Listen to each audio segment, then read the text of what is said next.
पताकस् त्रिपताकस् अर्धपताकस् कर्तरीमुखः मयूयाख्यो आर्द्रचन्द्राश्च अराला सुखतुण्डकः मुष्टिश्च शिखराश्च कपित्ता कटकामुखः सूजी चन्द्रकला पद्मकोशाः सर्पशिरस्ततः मृगशीर्षा सिंहमुखाः क्लाङ्गुलाश्च अलपद्मकः चतुरो भ्रमराश्चैव हंसास्यो हंसपक्षकः समदंशो मुकुलाश्चैव ताम्रचूरस्त्रिशूलकः इत्येता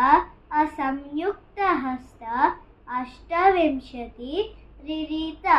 अंजलिश्च कपोताश्च कट्कटा स्वस्तिकस्तथा डोलहस्ता पुष्पपुटः उत्सङ्गा शिवलिङ्गकः कटकवदनाश्चैव कर्दरी स्वस्तिकस्तथा सकटं शङ्ख चक्रश्च सम्पुट पाश कीलकौ मत्स्य कूर्मो वराहश्च गरुडो नागबन्धकः खट्वा बेरुण्डो अवहिताश्च इत्येता चतुर्विंशति संयुक्तकराः.